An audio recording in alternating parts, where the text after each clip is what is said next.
Hi everybody, thank you for joining me. Hopefully we are live and hopefully we've got all our technical details, technical issues sorted this week. Can you let me know in the chat if you can hear me all right and if you can see me all right? Well, if you can see my PowerPoint all right. We're going to start off just by going over some kind of key exam issues. So just let me know in the chat if you can hear me and see my screen okay. So I'll start chatting, and if you can't see me or if there's any problems, please let me know. So you have been practicing your exam revision knowledge and everything is going great and sunny, and you are everything is groovy, and then you come in to sit your exam. So the whole point is to excellent, thank you. Yeah, no background noise, not like last time. But there is more to remember. There is more to smashing your history exam than just remembering names and dates. And this is kind of like one of the big things that we see as examiners is kind of people come in and they just kind of like almost like verbal diarrhea, names and dates, and you kind of like, you probably get about half marks if you know stuff. But if you want to get good marks, you need to be able to do more than that. So the key thing is to like read the question. So like really read it. Slow down, take a deep breath. I know it's stressful because you feel like you've got not a lot of time, but actually you've got more time than you think. You know, you have got time to sit down and write a really good answer. So read the question more than once. Make sure you are answering the right question. You'll be amazed how often I read people's answers that are not quite the question that they have been asked. Underline and circle keywords. Spot the focus. What is it about? What is the cause? What is the question about? Is it about your cause? Is it about consequence? Is it about change or significance? If the question's got bullet points, use those to guide your ideas, and they're there to help you, not confuse you. And well, I'm going to talk a little bit about that today actually, because we've got some questions that have got some really sneaky little bullet points in them, and I'm going to talk about that in a minute. So stick to the point in your question. You know loads, and that's great, but don't go off on a history ramble. Stick to the point, stick to the question. I know that you know loads, but the examiner just needs to know that you know about what this question is about. So make sure that what you write answers the question. And think about how that fact helps you answer the question. So what is it about that, what you're saying, that actually helps you to answer the question? Not is it just more knowledge that you're just kind of throwing, like sort of like spaghetti that you're throwing at the wall to see what sticks. And use what you know. If you're not 100% sure if it's right or not, it's okay to write it, because we're not going to say, well, that's wrong, we're going to mark you down. That doesn't happen. If it's wrong, we ignore it. We just 100% ignore it. We act like it's not there, because we mark positively. That means that if it's right, we will give you the marks. If it's wrong, we pretend it didn't happen. Okay, so never feel like you can't write things down. And it's better to include detail than not to write anything. So if you are really panicking, it's better to write something than nothing, because examiners will look to try and give you marks where we can. And use clear structures. Where your teachers are giving you these structures like point, evidence, explain, point, evidence, analyze, we are giving you these because they help you to build these strong answers. Start each paragraph with a strong point, which tells the examiner what your paragraph is going to be about, and then back it up with facts and explain why those facts matter. Use those linking words like therefore and this meant and that as a result to help you get into those level 3, level 4 answers to get you those big marks, because that is why we give you these structures. We spend a lot of time thinking about how and which ones work the best. Use your time wisely. So I said this last week when we were talking about paper 2A. You've got an hour and 50 minutes split between these two papers. You need to split it roughly between 50-50 between the British Depth Study, which we're going to look at Elizabeth today, and the period study. So last week we looked at superpowers. The other alternatives, most people either do superpowers or American West.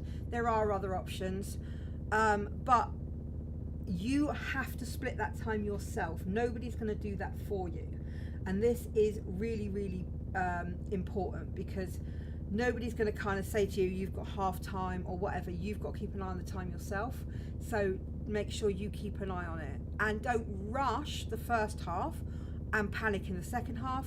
Keep an eye on the clock, look after your time yourself. Make sure you use your time to reread your answers. Add facts if you remember something useful. The examiner will read everything you say. Even if it's squished in at the end, we will do our best to find it and read it as we go.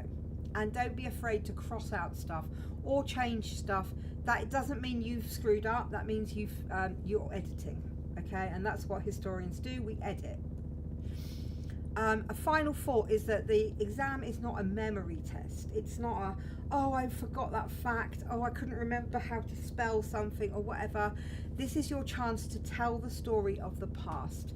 It is about explaining why things that happened in the past matter and show how well you understand it.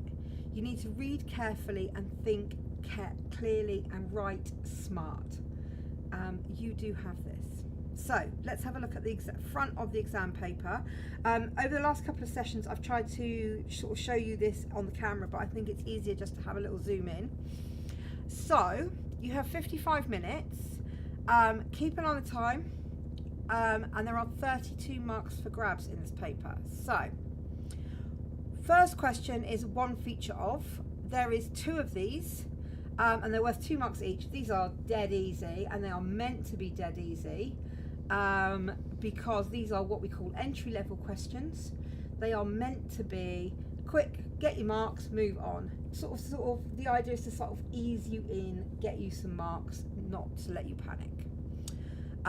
Then we've got a bit more depth. Explain why, give your reasons, explain them back them up with examples, and this one is worth 12 marks. We're going to have a look at that in a minute. And question 3 is your how far do you agree, and this is your big question. You've got a choice of 2, you're going to pick one, make your case, argue both sides, and finish with a clear judgment, and that's worth a chunky 16 marks. This paper is part of a longer exam session, and you're going to be doing this alongside the paper 2, which I've just said, so be careful. I'm going to talk about this a bit more in a second, but I'm just going to whiz through. So questions 1A and 1B are literally 3 minutes each. No more than 6 minutes on this section, because it is just literally one feature is what a second feature is. You literally do not waste time on this, okay? Then question 2, give yourself about 15 minutes. So that's about 5 minutes per paragraph. And then that gives you your question 4. You've got a bit more time to spend, around 25 minutes getting your balance, both sides, and think of it like a mini essay, which gives you about 4 minutes at the end just to check everything over. And great news, there is no SPAG or spelling, punctuation and grammar marks on this paper, so we are focused on our spelling and not our punctuation. Okay, so let's go over to our OHP, and then we can start having a look at the exam paper. So as I said, it's the exam paper's got lots of advice on the front of it. Always says to you to use black ink. This is because you get zoomed this all gets scanned into a computer, and the black ink shows up better on the scanner. You won't get marked down for not, but it does just means that anything you can do to make the computer read your exam paper better is good for you, isn't it, at the end of the day? So let's get cracking and have a look at the actual exam paper. Does anybody have... Oh, like an engine. Just wondering what that is. Might be my actual computer. I don't know what that is, my lovelies. Let me have a look. If I turn down the volume on this a little bit, see if that helps. Turn that down. Turn that down. Let me try that. See if that helps. Let me know if that helps. Excuse me. Right. And also turn this down a little bit. Hopefully that will help. Yeah, the only thing I can think of that's running is my actual PC, and I can't turn that off because that's what you're watching me on. Okay, let's zoom in on these. She says, breaking everything on my laptop. This is because we're very high tech here. We've got my sellotape is currently holding the computer down. Okay, that's okay. I'm going to have a look into what that's causing that next time. So hopefully we'll get a little bit better each week. Okay, so thank you, Drink Water family. We will get a little bit better each week, hopefully. Right, okay. So, Catholics, let's have a look at this question. So you get 2 of these. They're really straightforward. Total for question 1 is 4 marks. Here we go. Just says here, total for question 1, 4 marks. And it's really straightforward. Describe one feature of question. Describe one feature. Here we go. It says, gives you very clear instructions. Answer question 1A, question 1B, question 2, and either question 3 or 4. And that's your instructions. So you've got very clearly laid out. You're answering every question, except you then have to choose question 3 or 4. So we start with describe one feature of religious division in early Elizabethan England. So if you remember, I said, if you've been watching before, if you haven't, you won't know this, but I will never give you a question that has come up in an exam before. So these are all new questions. They are based on questions that have not come up, so hopefully giving you an idea about the sort of things that you could be revising. That's not to say that questions that have come up before won't come up again, because they might. However, examiners do like to ask questions that haven't come up. This topic has never come up at all in any shape or form. So I do kind of wonder how they're going to try and bring it up at some point. It's a tricky one to try and bring up without being, because it's not really a topic on its own, but it is kind of a nice one for the one feature of. So, one feature of religious division in early Elizabethan England. So I think this is just a differences between the 2 religions, between Catholicism and Protestantism. So I've just gone with a really nice one because they want to know about religious division. So rather than just stating what the differences are, because we could just say, oh, you know, one spoke English, one spoke Latin, I want to sort of pick up something that's actually causing actual division. So I've gone with Catholics wanted to continue to follow the Pope, and Protestants had the Queen as their head of church. So that causes a problem, doesn't it? Because this causes conflict when the Pope excommunicated the church, excommunicated the Queen. So all I've done there to get my 2 marks, I have highlighted a division, the Pope and the Queen, and then I've just given a tiny explanation as to why that's a difference, why it's causing a conflict. A quick question. What was the question there? Could you say that the north of England was Catholic and south-east was Protestant? Yeah, that's absolutely fine, as long as you would say it was predominantly Catholic and predominantly Protestant, because remember that we're not saying anything is absolute in history, because of course not absolutely everybody in the north of England would be Catholic and not absolutely everybody in the south of England would be Protestant, but you need to have that extra sentence that says this would cause conflict because the country was divided. Something simple as that. 2 sentences, moving swiftly on. Okay, then we've got my second one is one feature of the Spanish Armada. Again, this has obviously the Spanish Armada has come up as a question before. It's not come up as a feature, and I think it's a really nice one as a feature question. One feature of the Spanish Armada. I mean, you could have absolutely anything for this. I went with the size of the Armada, but you could have had, you could have had its route. You could have said that it travelled from southern Spain up to the English Channel. You could have said that it was led by the Duke of, I forgot his name now, Medina. You could have had any part of the plan. I just went with it was made up of 130 large ships. It was the largest armada ever assembled in Europe. There you go, nice and simple. Okay, so that's yours, really, really straightforward. I would have gone, as an examiner, I'm 130 large ships, largest armada ever assembled in Europe. Happy days, 2 marks, moving swiftly on.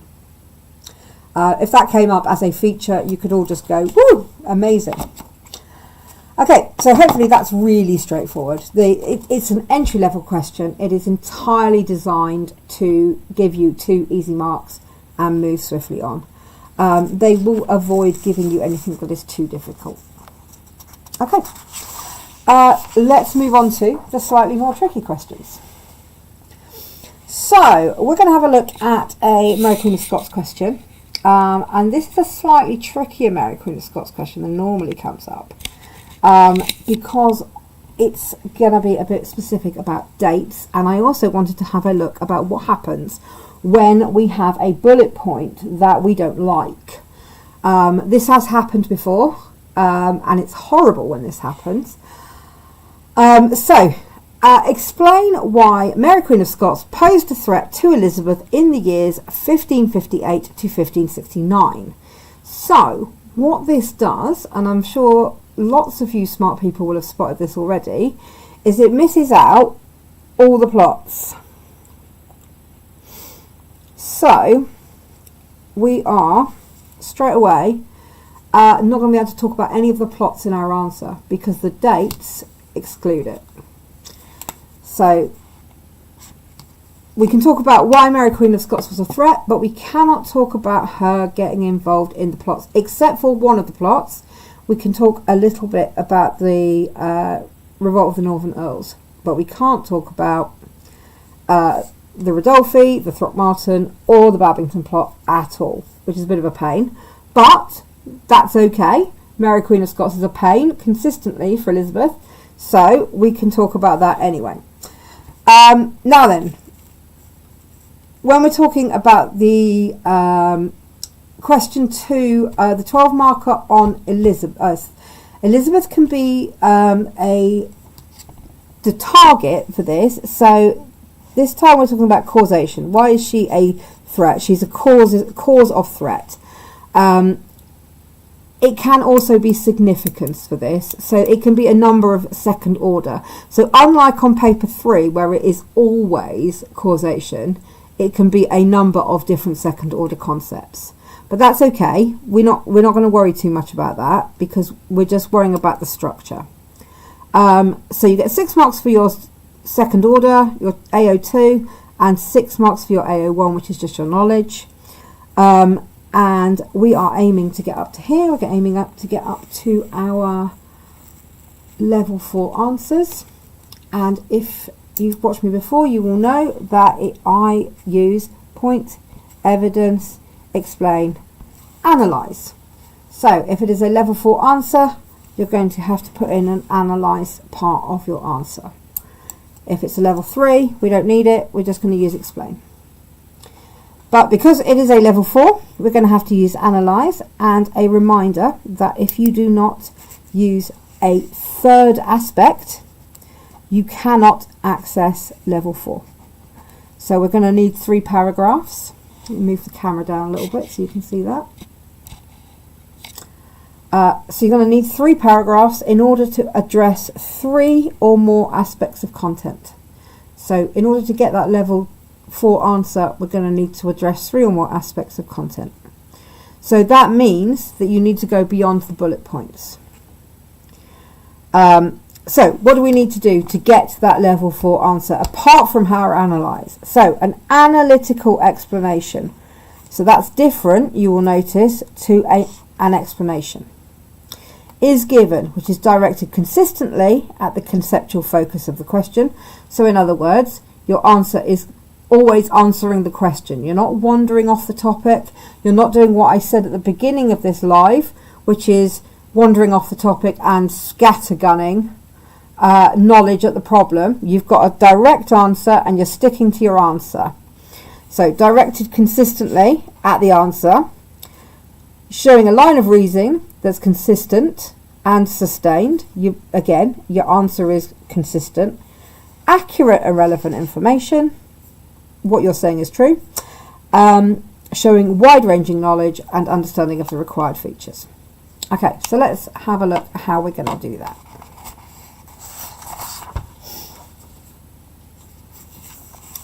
So, we need to give 3 paragraphs.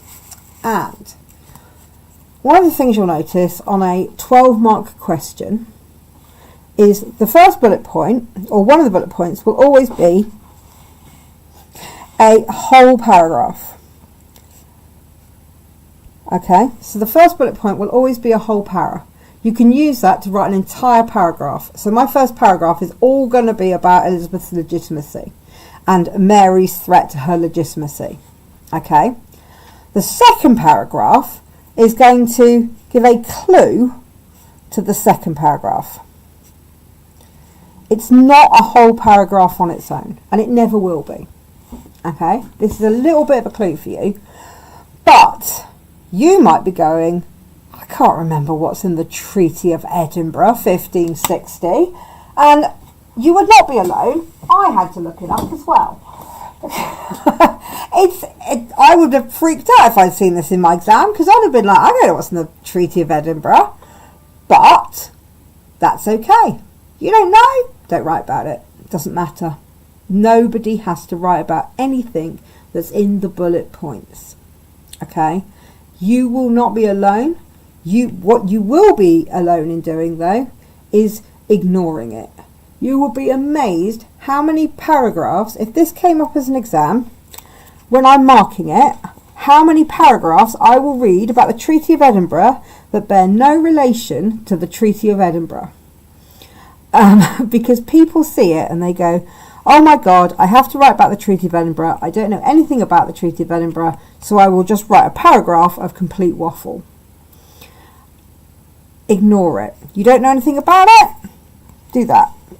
Just ignore it. Okay?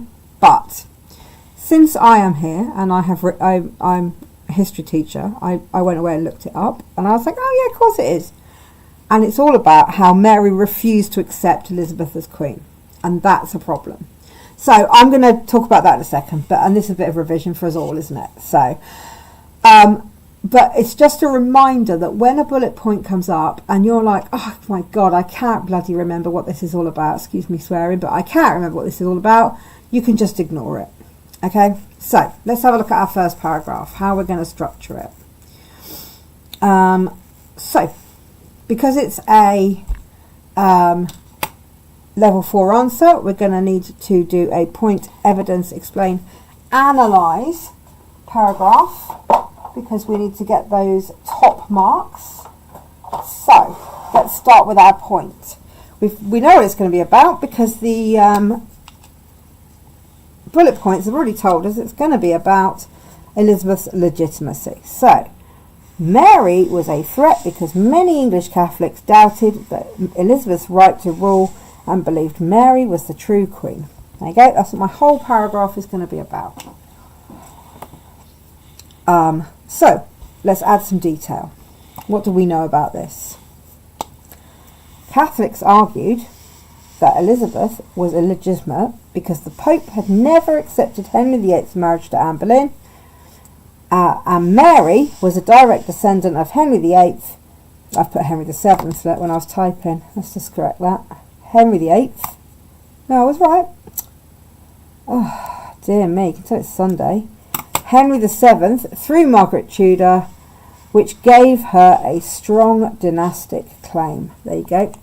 So that's my detail. Catholics argued that Elizabeth I was illegitimate because the Pope had never accepted Henry VIII's marriage to Anne Boleyn.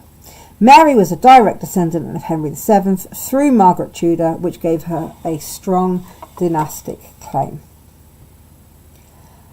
Treaty of Edinburgh. Treaty of Edinburgh it's not in the spec, but it is in the textbooks. And they do occasionally do sneaky things like that. Occasionally. But you're right, it's not in the spec, so it probably wouldn't come up. Anyway, so this meant that, so what does this mean that? It means that Catholics felt that they could reject Elizabeth and support Mary, Queen of Scots, as the rightful ruler of England. Okay, so what does it mean? It means that.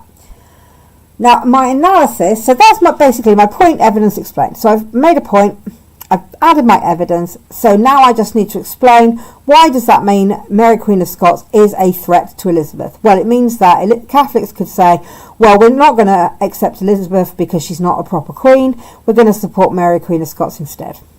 Now then, to get into that bit of analysis, I need to think about how big of a threat is that? Well, I think it's a threat because it weakens Elizabeth's authority and encourages opposition that aims to replace her, not just criticise her. Okay? So it's about actually placing an actual physical threat into her excuse me, actual physical threat into her reign. Okay, so that's my first paragraph. Nice, straightforward, point, evidence, explain, analyse. Okay, so let's have a look at my next paragraph. So this is where I'm going to talk a little bit about the Treaty of Edinburgh, but mostly this paragraph is about Mary threatening Elizabeth because she refuses to clearly accept Elizabeth as Queen of England. And this is all about her being a direct threat to Elizabeth for that. So here we go. Mary threatened Elizabeth because she refused to clearly accept Elizabeth as Queen. So she is a direct neighbour, remember. She is Queen of England's direct neighbour, and she's saying, well, I'm not accepting Elizabeth as Queen. So what do we know about this? Well, we know about this because it says in 1560, the Treaty of Edinburgh asked Mary to recognise Elizabeth's right to the English throne, but Mary refused to sign it. She also continued to use the English royal coat of arms while she was Queen of France, suggesting she still claimed England. So Mary is like, I'm not having it. I refuse to accept Elizabeth as Queen. And then, so what is my point here? What am I trying to say? Well, I'm trying to say that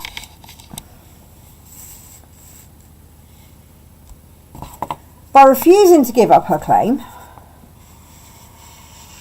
Mary allowed her supporters to argue that Elizabeth's rule was not secure.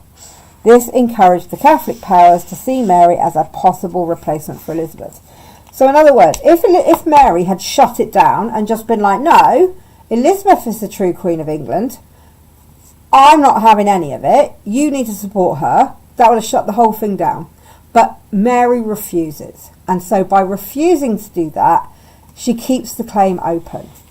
So because of this, I think that's quite a big threat. Because by keeping her claim open, she increases the risk of foreign or domestic action against Elizabeth in Mary's name. Now you will notice that I don't need to compare any of these to each other. I am just making a little mini judgment at the end of each thing, each paragraph, about each factor. I don't need to make a major judgment at the end. I don't need to compare them to each other. I'm just making a mini judgment at the end. Finally, my final paragraph is going to be about her arriving in England in 1568, because my dates, if you remember, it ends in 1569, so it gives me the chance to talk about Mary arriving in England in 1568 and the Northern Rebellion in 1569. So that is definitely going to be my last paragraph. So, Mary became an even greater threat. This is my analysis, because she becomes this massive threat once she arrives in England, because she became a focus for Catholic opposition. So, she's made it clear that she didn't want to accept Elizabeth as queen. She's already got this good claim to the throne through her direct lineage from Henry VII, and now she arrives in England. So, what do we know about this? Well, after fleeing Scotland in 1568, Mary was linked to the Northern Rebellion of 1569, which aimed to restore Catholicism. Some rebels planned for Mary to marry the Duke of Norfolk, which would strengthen her claim to the throne. So this is becoming a real threat now. Elizabeth has got Mary, Queen of Scots, in the country, and Catholics are beginning to plan with her in mind. So her presence gave rebels a real person to support, not just an idea. This made plots more realistic and easier to organise. I'm foreshadowing a little bit here, but the examiners will forgive me from doing a bit of foreshadowing, because it's all coming. The examiners know as well as you do that what's coming. So, a little bit of my little judgment at the end. Wrong colour. Swap colours. As a living alternative monarch inside England, Mary posed a direct and ongoing danger to Elizabeth's rule. And there we are. So, point, evidence, explain, analyse. You don't need to compare. You don't need a judgment. You don't need a conclusion. You're just making a point, adding your information, little bit of an explanation as to why that makes it a problem, and then a little mini judgment at the end of each paragraph, making your analysis complete. Are there any questions about the 12 marker? Awesome. Okay, again, just like I did last week, I will scan all this in and you can get a copy of this on my website. So you can use this for your revision. Okay, we're going to go and have a look at the 16 marker now. So again, remember, no spag for this paper, which is hooray. Everyone loves not having spag. So there are two questions you can choose from. If we've got time, we'll try and have a look at both, but I've only got model answer for one, but we'll try and have a look at both. So the first one we are going to have a look at is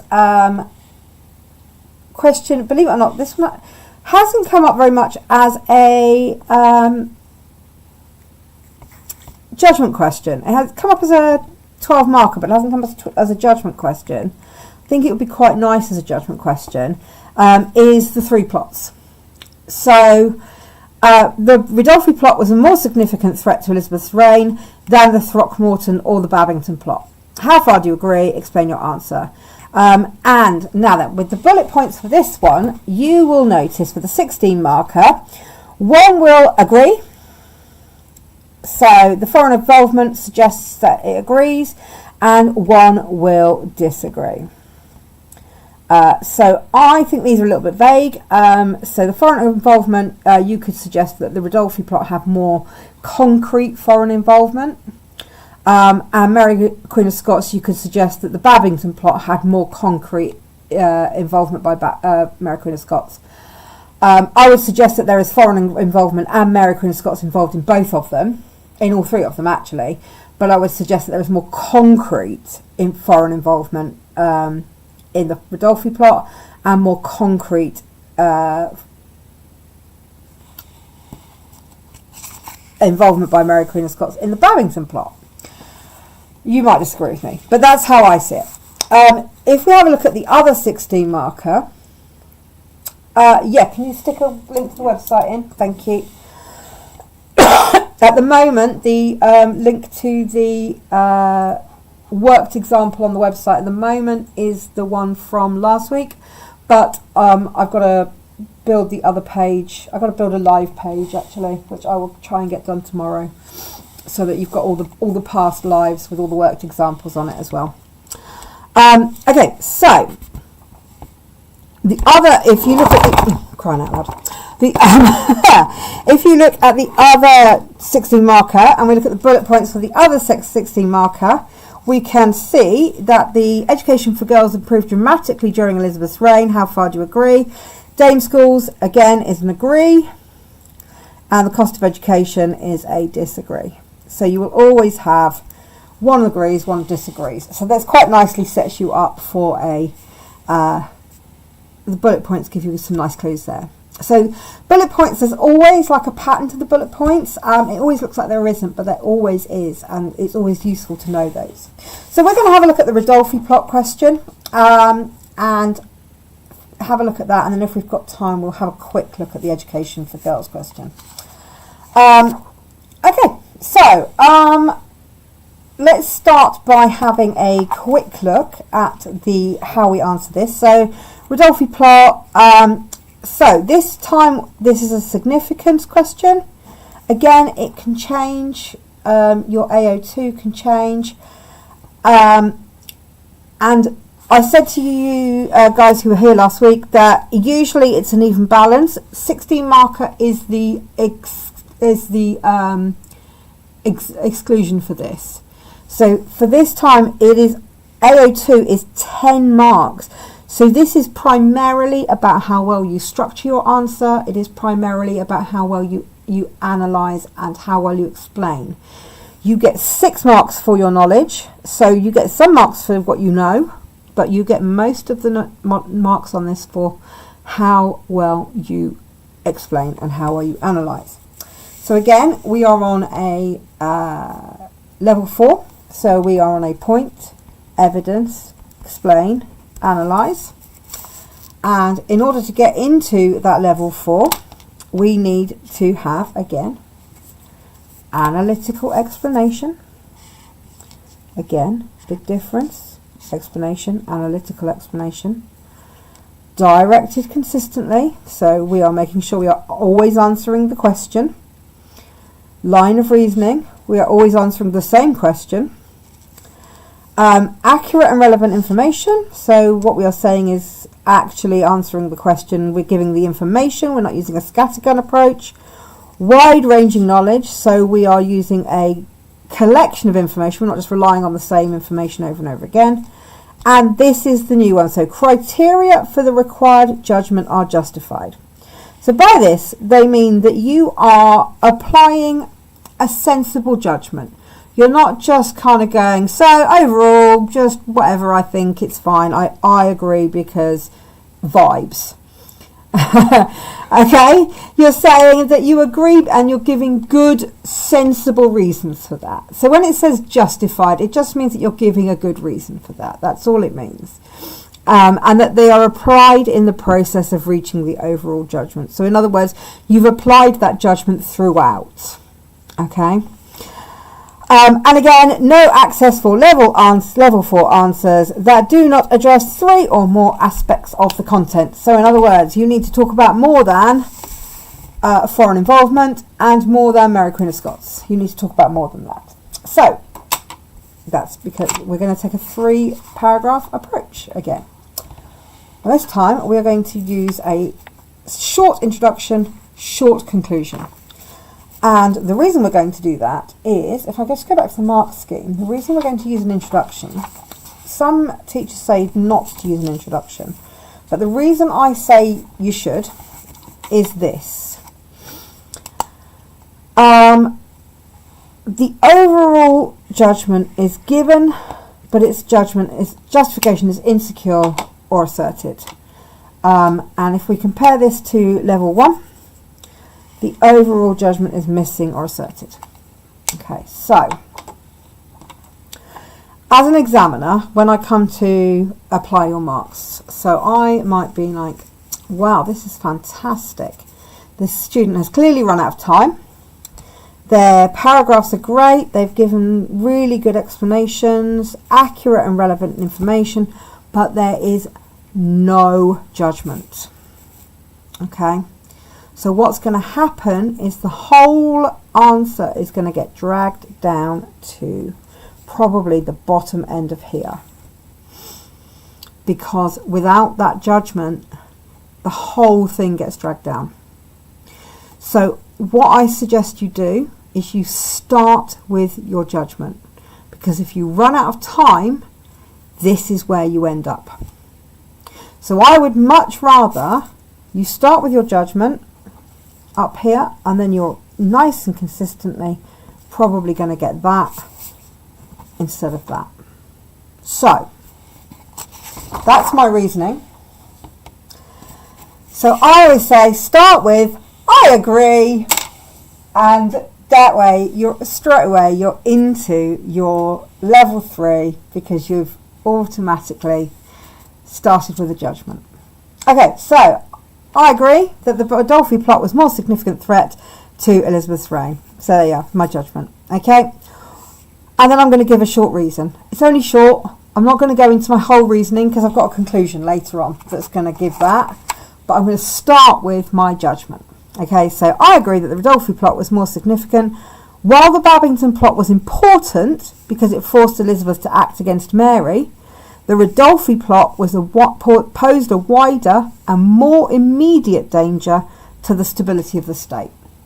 So I'm not going to say any more than that, because I'm about to go on and explain my reasonings for all of that.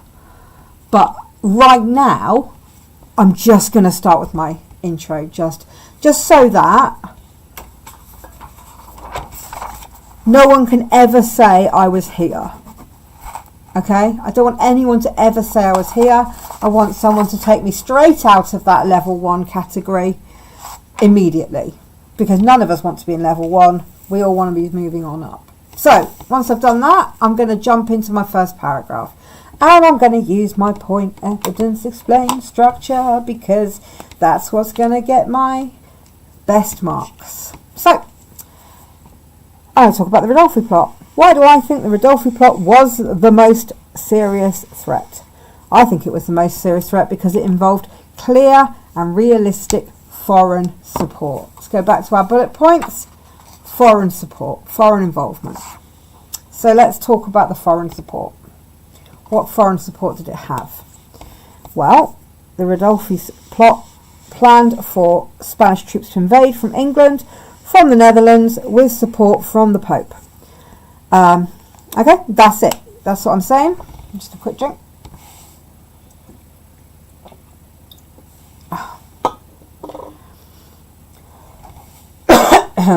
So that's what I need to say. So what does this mean? Well, this meant that the plot threatened Elizabeth with both internal and rebellion and foreign invasion at the same time. Because, and I've missed this out, I've just realised, but I should have said that it also planned for English troops to meet them. So that's my fault, apologies. But that meant that they had internal rebellion and foreign invasion at the same time. So, although the foreign powers also appeared in the Throckmorton plot, so this is my mini judgment, always end with a little mini judgment. So here I'm comparing it, because this question, remember, is asking me to compare it to the Throckmorton and the Babington plot.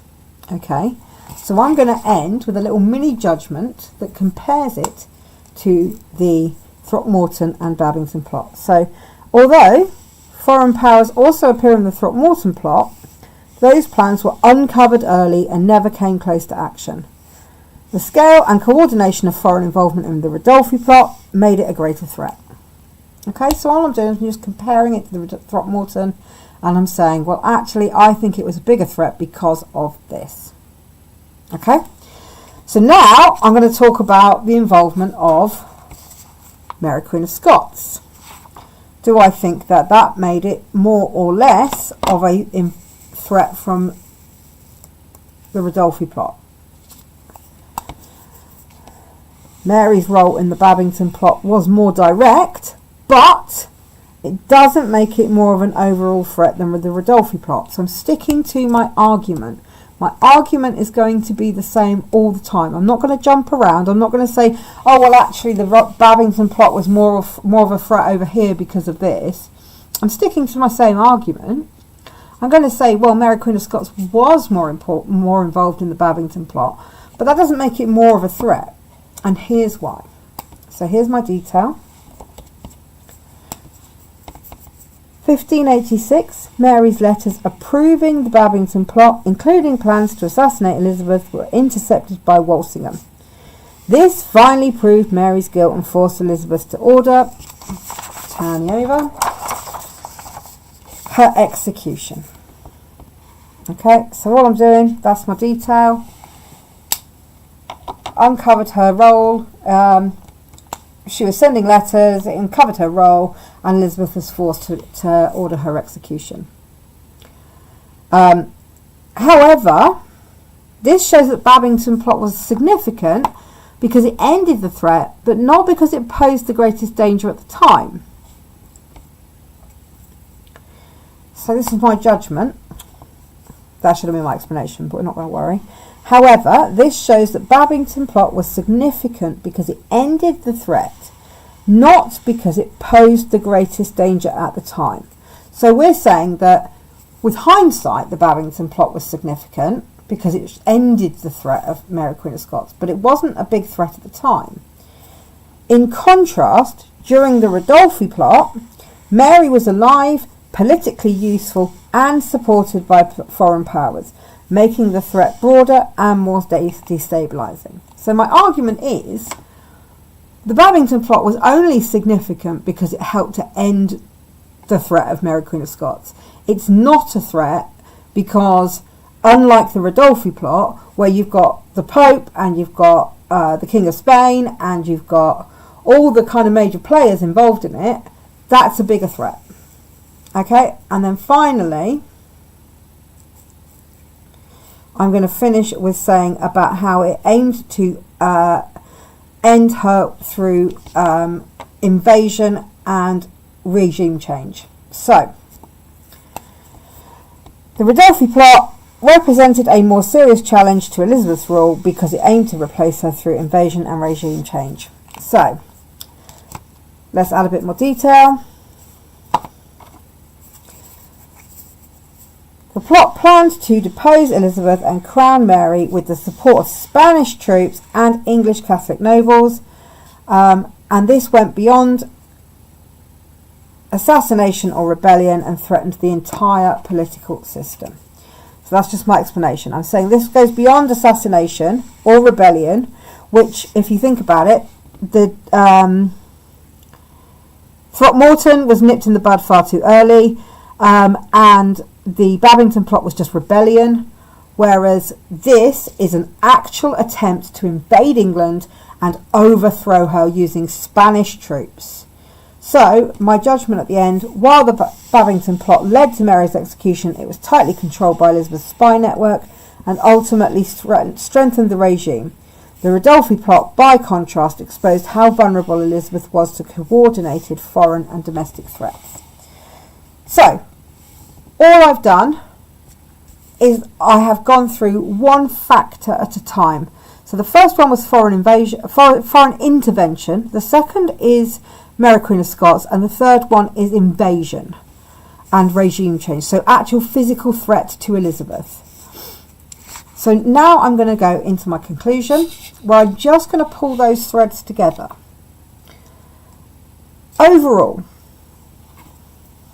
I'm just wrapping it all together. The Rodolphi plot was the more significant threat because it combined invasion, noble support, and Mary's claim to the throne in a single coordinated plan. Although the Babington plot was crucial in ending Mary's role as a threat, I have basically eliminated the Throckmorton plot already because I just threw it away because I was like, it just got uncovered too early. It did so by strengthening Elizabeth's position rather than seriously weakening it.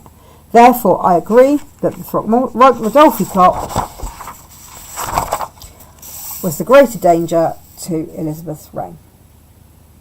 Okay, so what is key that I want you guys to take away from this is that I have never changed my mind all the way through about which one I thought was the greater threat. I have brought in new factors and I have added new elements, but I've never changed my mind. And this is how I have got to my consistent direct line of reasoning all the way through. And that is the difference between a level 3 and a level 4 answer. Because a level 4 answer will be consistent all the way through. A level 3 answer is on the one hand, on the other hand. A level 4 answer will be consistent and continue to tell the same argument while accepting that there are strengths to the other side of the argument.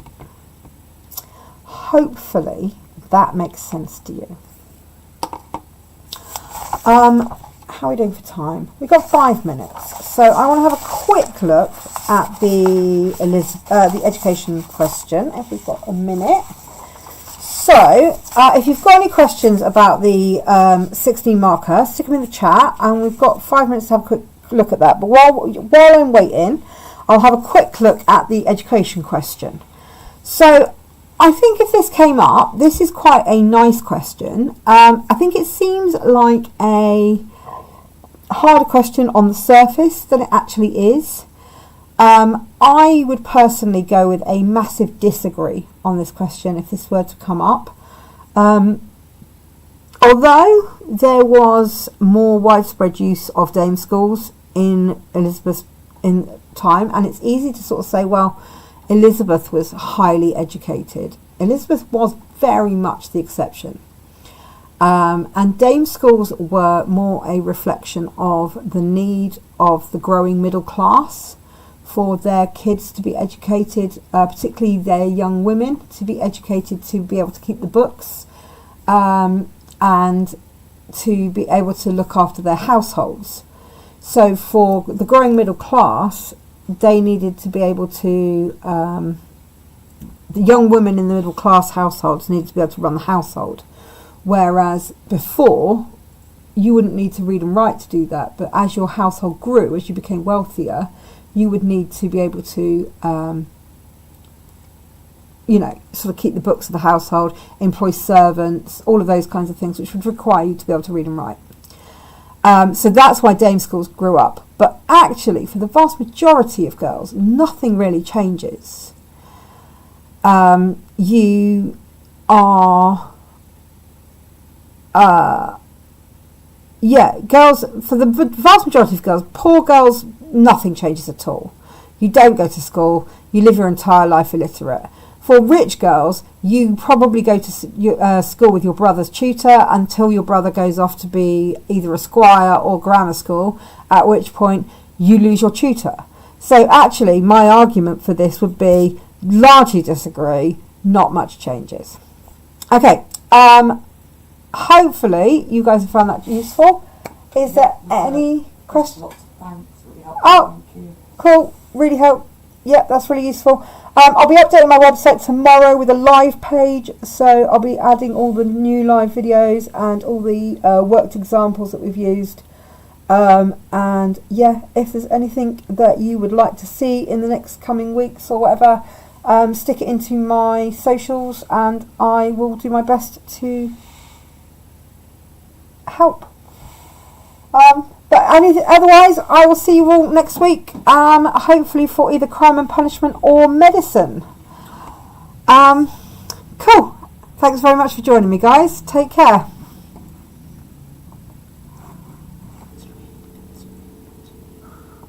Interesting.